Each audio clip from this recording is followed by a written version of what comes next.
As you get more and more experienced and skilled in a particular field, at least this is my experience, across fitness, nutrition, business, anything literally that I can think of, the higher up you go, the more the fundamentals make a difference.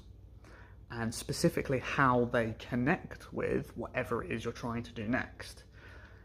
And most of it comes down to improving specific parts of fundamentals. So everyone knows how to lose weight. Eat less, move more. Really simple. And then when you learn more and more about the mechanisms of why it all works, and you just know that it ends up getting simpler and simpler the more you learn. It's just do the basics right. And it's the same with business. Like, so many people I speak to are worried about their potential idea, what the logo is going to look like, the branding and all this sort of stuff. And like, yeah, if you're an 8-figure company, that matters. It does. But you're not, right? It's like if you're obese and you're 30 stone, 130 kilos, 150 kilos, something like that. It doesn't matter if you're keto. It doesn't matter if you're, I can't even think of any of the bloomin' fad diets, but what matters is eating less and moving more, and that's all that matters at the start of business. All that matters are that you have something of value. So that needs to be broken down into what is valuable, right? And then, is there somewhere that people could pay you for it?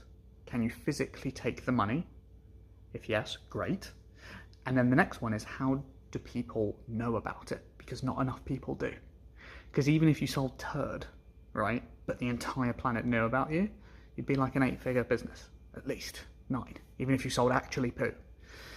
And so going back to the basics of the effort that goes in, is it going to increasing the fundamentals? If you have a product and it's getting good results, stop changing it. If the goal is to grow. If you need more sales, looking at your strategy of how you're doing it, is it conversion of leads, or would having 10 times the leads make a difference? Because if it would, do that.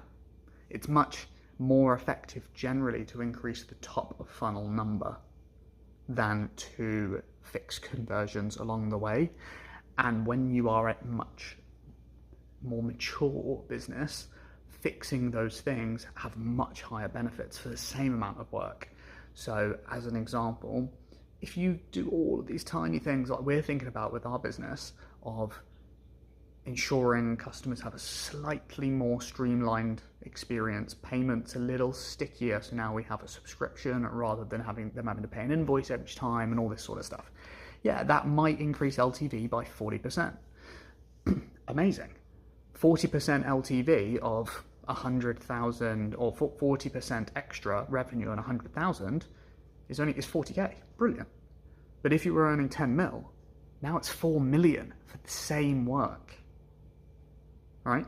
So put your effort into what's going to give you the most leverage, and definitely at the start, it's the fundamentals, the key things which drive the machine, business specifically, in this case, or dieting, eat less, move more, that's it. And so on, right?